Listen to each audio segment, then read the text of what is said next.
Hi Kelly, my name is Justin Hartshorn. I'm a student physical therapist, and what I wanted to do with you today is just kind of show you this diagram and help you understand pain and how your body perceives pain through the body and the mind, and how that might affect your treatment session as well.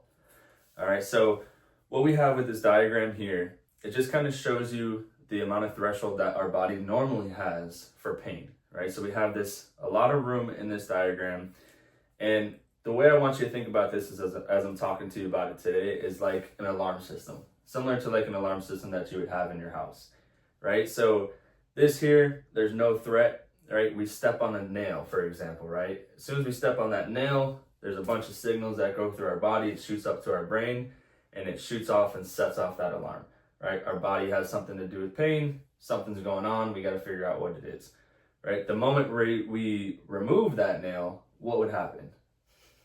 The pain goes down. Pain goes down, right? So that's typically, now it doesn't go down from 10 to 0 right away. It slowly trickles back down to normal. Now, what I think is happening in your case, and this is something that I want you to start thinking about as well, is over in this diagram, as our body begins to deal with persistent pain for a long time, and our body responds to things that shouldn't hurt, but our body perceives it as a threat and it tells us that it hurts.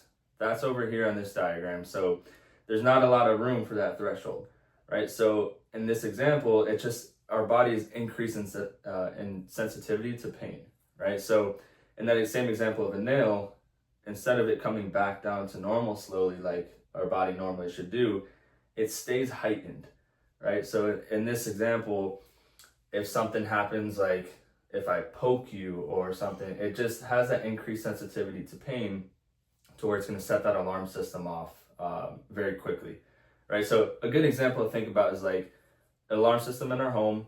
If someone breaks in, it's going to set off that alarm, right? So in this instance, with what you're dealing with is essentially if a leaf blows by the alarm system, it's going to set that off.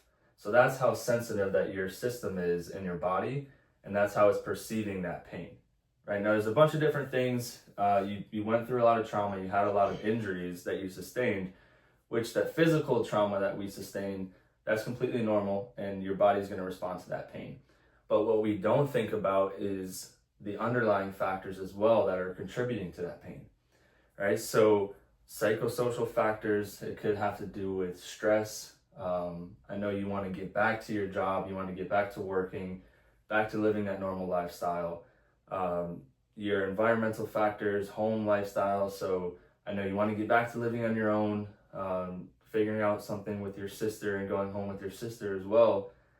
Everything like that is also going to contribute to the pain just as much as the physical pain itself, right? So these are things I want you to start thinking about, and what I want you to do that might help is I want you to go home and I want you to list out these factors, all the stress, the job, your physical factors that are going on.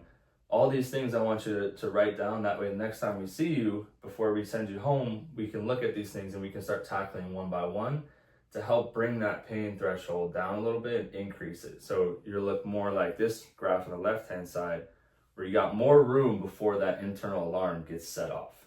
All right, is this making sense too? Yes, I understand. Okay, do you have any questions or anything for me? No. Okay, perfect. So again, what I want you to do is we're going to start thinking about these factors.